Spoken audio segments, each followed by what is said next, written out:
मजबूत करना पड़ेगा। यूनाइटेड नेशंस के सामने गिड़गिड़ाया पाकिस्तान। देखिए खबर, तहरीके तालिबान से बचने की बचाने की गुहार। तालिबान समर्थक आतंकी संगठन है तहरीके तालिबान। टीटीपी के पास 6000 से ज्यादा लड़ाके।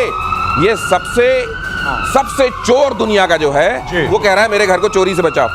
भाई साहब, तहरीके तालिबान का जो नाम ले रहे हैं हम लोग, उसका पूरा नाम लीजिए, तहरीके तालिबान पाकिस्तान। उसके नाम में ऑफिशियली पाकिस्तान लिखा है। और तहरीके तालिबान जो कि एक टेरर आउटफिट है, जो कि एक आतंकी संगठन है, वो बड़े गर्व से कहता है कि वो पाकिस्तानी है। ठीक है। और उसका काम क्या है, वो चाहता क्या है, वो अटैक क्यों कर रहा है इनके ऊपर? वो कहता है कि तुम अपने आप को इस्लामिक रिपब्लिक ऑफ पाकिस्तान कहते हो, तुम इस्लामिक तो हो ही नहीं, तुमने शरिया नाफिज करा ही नहीं है। हम चाहते हैं कि तुम सब एक अच्छे मुसलमान बनो।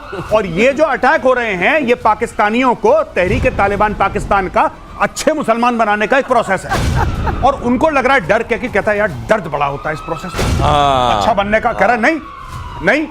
मैं एक और बात बताता हूं, तहरीके तालिबान पाकिस्तान, उनका एक आया था, एक स्टेटमेंट आया था कि खुदमुख्तारी सिर्फ अल्लाह की है, sovereignty belongs to Allah alone. वो कहते हैं कि पाकिस्तान का जो कानून है, जो पाकिस्तान का आईन है, पाकिस्तान का कॉन्स्टिट्यूशन, उनका संविधान, ये तो कह रहे हैं इंसान ने बनाया है। इंसान की लिखी हुई चीज हम थोड़ा ना मानेंगे।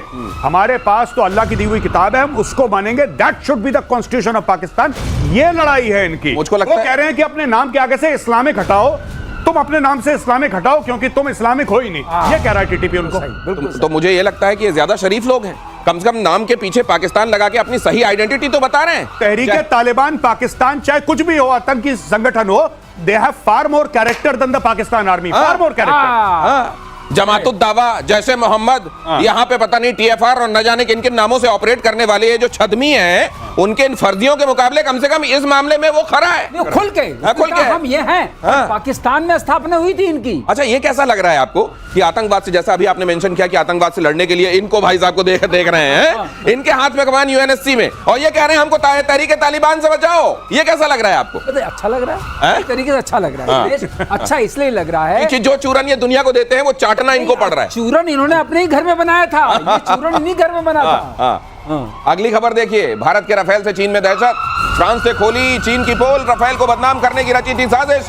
राफेल को गिराने का झूठ चीन ने फैलाया था। अब लीजिए, जितने लोग राफेल चिल्ला रहे थे, कितने गिराए, उधर भी और इधर भी, वो दोनों सुन लें, वो अच्छे से कान खोल के सुन लें कि खुद दसों ये कह रहा है कि एक भी नहीं गिरा। हाँ, एक टेक्निकल ग्लिच एक में आया था, उसकी जांच चल रही है। अब ये जब वो खुद बता रहे हैं और ये भी बता रहे हैं कि चीन प्रोपेगेंडा कर रहा था सर जी।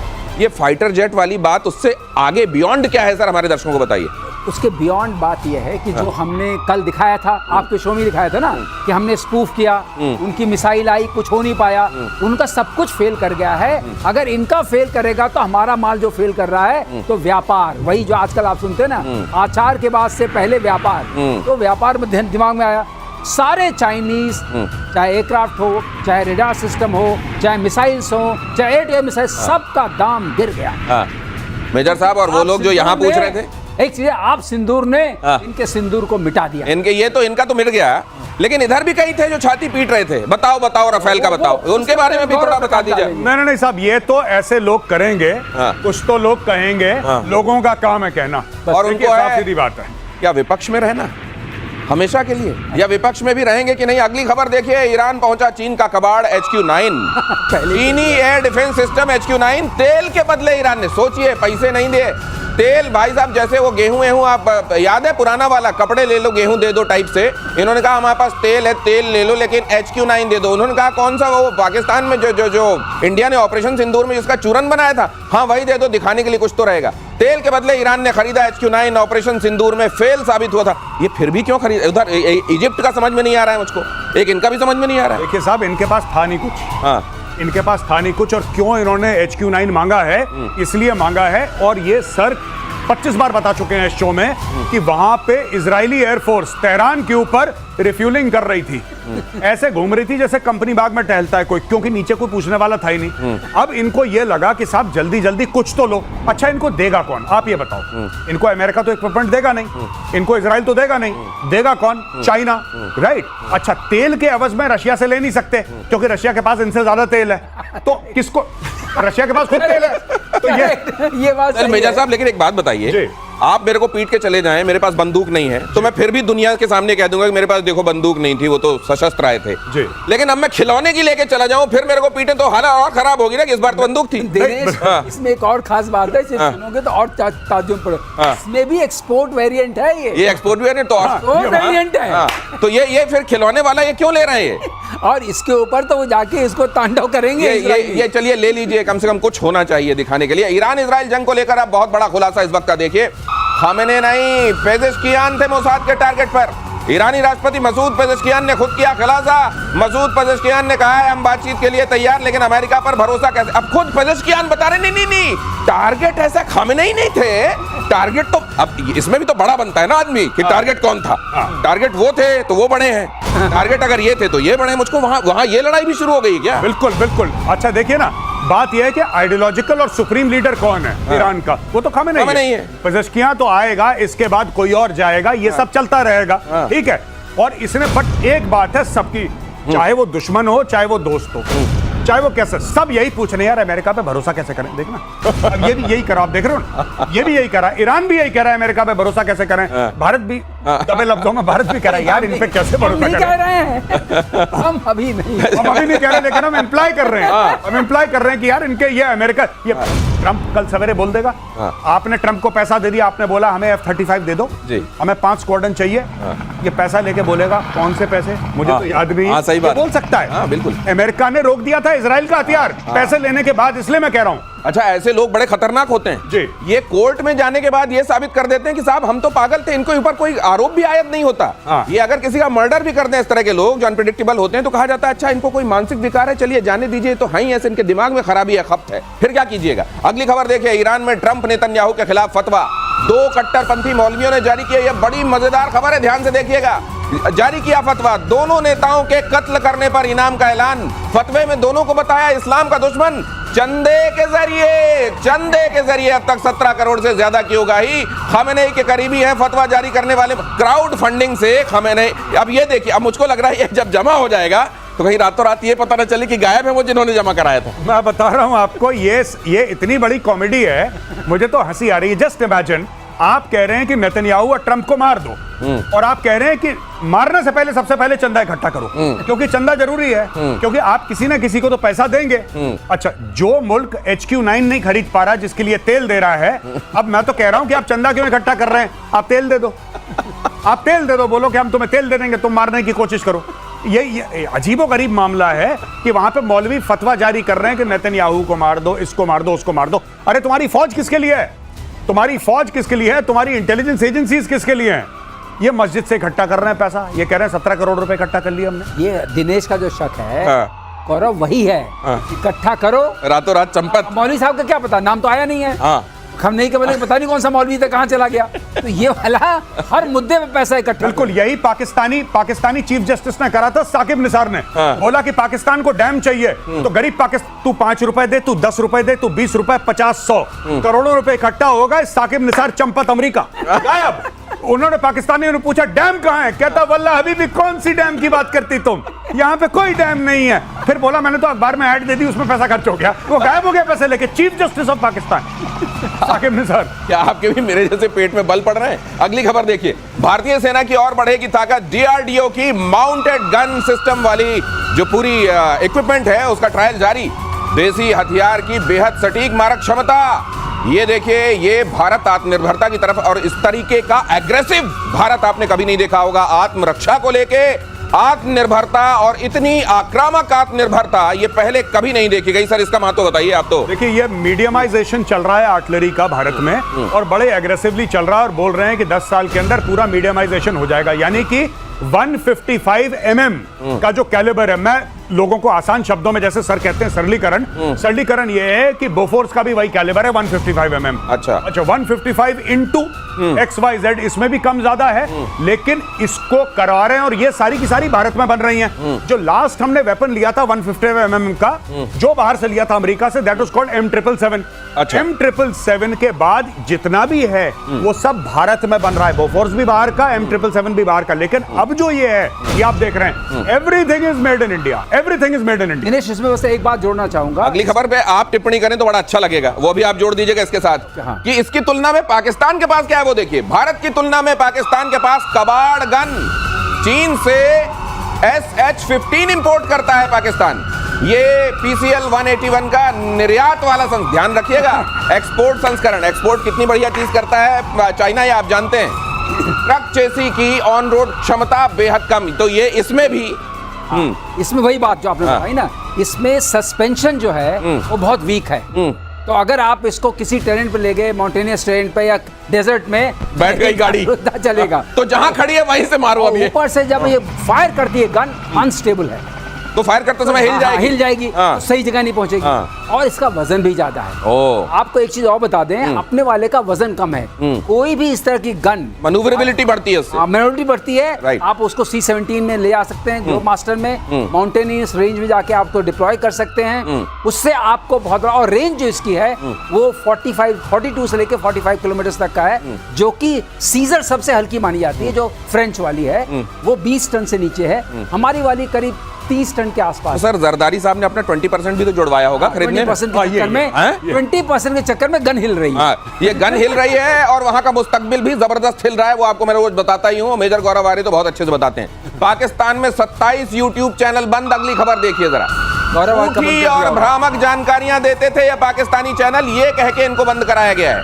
नफरत को बढ़ावा देने के आरोप में इन पाकिस्तानी चैनलों को बंद कराया गया है। हकीकत बता देता हूं, अच्छा मेरे से अच्छा तो गौरव सर बताएंगे। हकीकत ये है कि मुनीर को ये चैनल पसंद नहीं थे। सर क्यों है ये, क्यों बंद? ये बेसिकली ये जितने भी चैनल बंद हुए हैं, ये वो पाकिस्तानी थे जो अपनी सरकार से, अपनी फौज से सवाल पूछते हैं। जैसे किसी ने बोला कि साहब आपने तो 5 राफेल गिरा दिए। मैं इन्हीं की बात कर रहा हूं चैनल्स की, जो आपके स्क्रीन पे दिख रहा है कि साहब आपने तो 5 राफेल गिरा दिए। कोई फोटोग्राफ है, कोई सबूत है, तू गद्दार है, जेल में डालो, इसका चैनल बंद कराओ। ये चल रहा है वहां पे, ठीक है। अब बोला कि साहब आपको फील्ड मार्शल बना दिया। फील्ड मार्शल तो उसको बनाया जाता है कुछ जंग जीतता है। यहाँ पे तो हमने इंस्टाग्राम पे, फेसबुक पे, टेलीविजन पे देखा कि पूरे पाकिस्तान में आग लगी हुई है। इंडिया ने मार मार के दुम्बा बना दिया।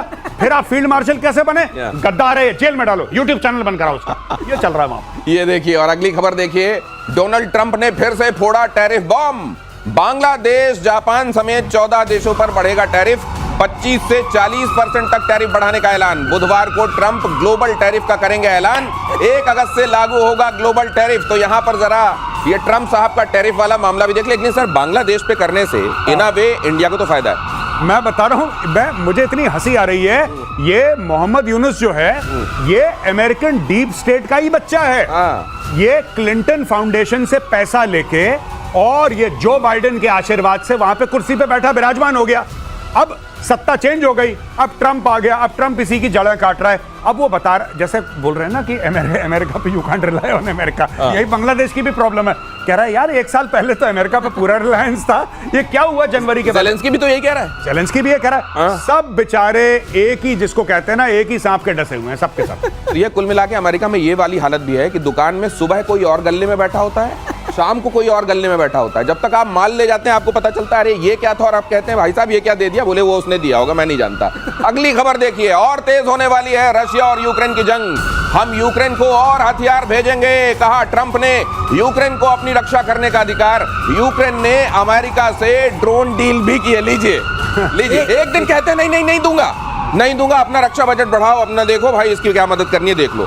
अगले दिन हम तुमको हथियार देंगे, और उसी जोश में जाके फिर से कोई हम। दिनेश एक बात पे ध्यान रखिए, गेम अब अभी तो बहुत दिन बाकी है। उसके बाद क्या पलटी मारेंगे वो किसी को नहीं पता। ये जाएगा कि नहीं जाएगा, ड्रोन डील हुई है कि नहीं हुई है, कौन किसको पैसे दे रहा है, इस पे अभी स्ट्रेटेजिक एम्बिग्युइटी का प्रश्न लगा के हम लोग छोड़ देते।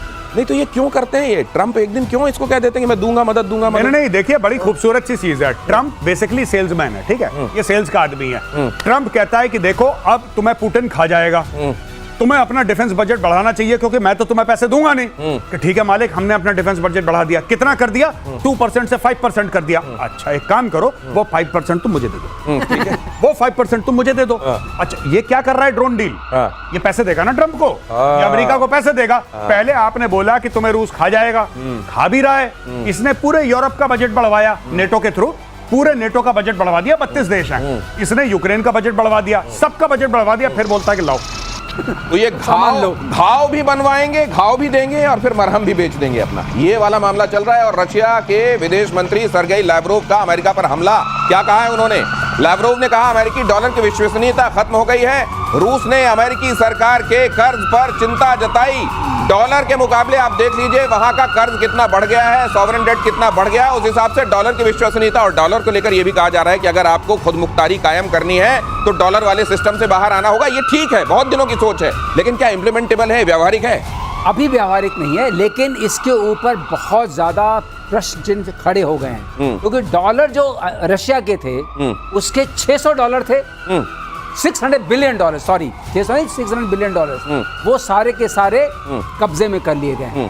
वो वापस नहीं मिले जब वॉर शुरू हुई। इसका मतलब डॉलर जो है, जो एक सैंक्टिटी थी कि आपके अगर पैसे आपको मिलेंगे, वो सैंक्टिटी खत्म हो गई है। इसलिए ये चल रहा है। और ट्रम्प ने दहशत हमें भड़काया भी, वो क्या किया, धमकाया है कि टैरिफ बढ़ा देंगे। अगली खबर देखिए जरा, 2027 तक, और ये पीली छड़ी आपके पास आ रही है सर, 2027 तक पूरा हो जाएगा कलादान प्रोजेक्ट।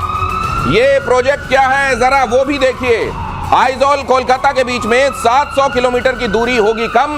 पूर्वोत्तर भारत को देश के दूसरे हिस्सों से जोड़ना होगा आसान। सर ये सब जो दिखाई दे रहा है जी, ये कोलकाता से, ये जो सिडवे पोर्ट दिखाई दे रहा है, ये जो म्यांमार का हिस्सा दिखाई दे रहा है, जरा ये बताइए बांग्लादेश के हिसाब से इसका स्ट्रेटेजिक सिग्निफिकेंस क्या है? वो रही आपकी मिसाइल सर। जी, मेरी मिसाइल ये है, देखिए साहब, बात ये है कि इसको लेके बांग्लादेश को और पाकिस्तानियों को बड़ी खुजली है। ये तो आपको पता ही है। क्या स्टोरी है? चिकन नेक वाली। ये 22 किलोमीटर चौड़ा चिकन नेक है। सिलीगुड़ी कॉरिडोर भी आप कह सकते हैं। ठीक है। अब ये हर समय कहते हैं यहाँ से इस जगह जूम इन कीजिए जी। हम इसको रोक देंगे, हम ये कर देंगे, हम वो कर देंगे, फलाना ढिमका। अब यहाँ से सीधा आप यहाँ पे बनाएंगे। आपने बांग्लादेश को सरकमवेंट कर दिया। बांग्लादेश अक्सर ये कहता है कि हम इसको ब्लॉक कर देंगे। इंडिया ने बोला कि आप मैप को जरा ध्यान से देखो, you are actually surrounded by India. आप ये नहीं देख रहे, यहाँ पे हमारा मिजोरम है, यहाँ पे हमारा वेस्ट बंगाल है, ठीक है, दोनों तरफ हमारी फौज है।